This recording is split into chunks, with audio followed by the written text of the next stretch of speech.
Hi everyone, this is Jeffrey from Red Color, and This is Nancy Jean in the garden. this is the first full week in January. We hope you're all exercising and staying on your diet and writing in your journal every day. But even if you're not, we're glad you're here. We'll So, throw a stone that'll give you forgiveness for that. so we read on five energies every week: body, mind, spirit, grounding, and clarity. I read five tarot cards. Nancy Jean reads five crystals in the garden. It is not too late to get the yearly readings. Yeah, I do And my 12-month readings through January, but you'd have to get them in because I think there's nothing like wasting a month worth of your yearly reading. exactly. So this is for the week for the 3rd to the 9th. And well, there must be something going on with the moon, but we're not aware of it. Okay. That was one of the weirder throws I've ever done. Okay. Um, body, I'll put them in order. Body says follow your intuition, follow how you feel. Hmm. Follow how you feel that feels really loving and kind and generous and Hmm. comforting. Okay, body, spirit is, I mean, they go really well together, actually.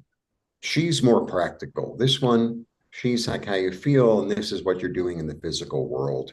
But I have two queens who are basically mothers, and there's this energy of love and kindness and nurturing and practicality and intuition all over, right? Hmm. Body, spirit. You know what I know it's the wish card, but I always, for me with this card, I always get this feeling, not he feels emotionally sated and satisfied because he feels safe and he feels comfortable. He feels loved. He feels comforted. He feels Hmm. surrounded. It's almost like a baby in a blanket. That's how I always feel about this card. It's really nurturing, and it's almost like it's like a little mini rainbow. It's like an arch of love, Hmm. an arch of protection. This is a really nice way to start the year. I mean, two great queens and him, body, mind, spirit. Grounding is like, and you're going to do what you love. So make time, do this for yourself. Make time to do something that you love in the physical world. That could be taking a bath. That could be painting a picture. That could be walking around the block. That could be dialing somebody that's really fun to talk to, but something in the physical world that you can actually benefit and learn something from. Okay. Body, mind, spirit, grounding, and then clarity. I have all good cards. I have the Emperor. Hmm. And the Emperor also, he's really practical. The Emperor is Mars. So the Emperor has this energy of, I know what it is I desire, and I know how to go about getting it and doing it, and maybe putting things in place that are practical in order for me to manifest it here on the earth. Because he's dad, he's like the benefic dad. Hmm. So it's really a nice energy, really nice, really nice. It feels really good. Yeah, it's an interesting So, week. Are you done? You're done, right? He's the you one. see, Yeah, okay.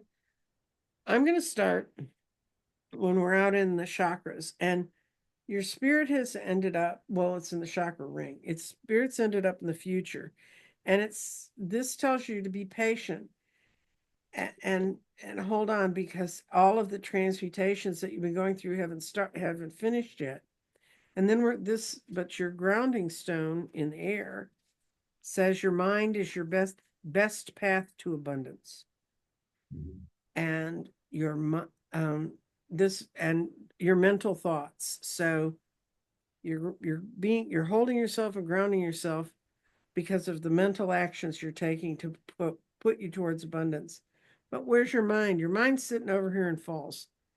And this is one of those times when your mind can be misleading because remember, you'd be getting a lot of positive information, follow your intuitions, here are all these changes, and you're sorting out which ones are real and which ones are not. And your clarity is in fire, and it's use the ideas from the past in order to build a more positive future. And your clarity is also heading out into the water when it says you'll know when you have all the clarity you need to take action. But your body is firmly in the past. And the reason that it's fallen into the past is it's looking at, this is where your mind's working and thinking through what worked in the past, what's worked for me before. That's why your transmutation is not finished. You haven't finished sifting all this out, but you're doing it. And it's going very positively because, well, if you're doing it, the other thing you can do is say, this is all BS and I'm just going to go home and do nothing. But that's your choice. I mean, that's what free will is about. But this is a time when we start to change, we start to understand what's going on about ourselves, and then we walk away from our own best interest. That's the warning for this week. So stay in your own best interest. And with that, you have a good week.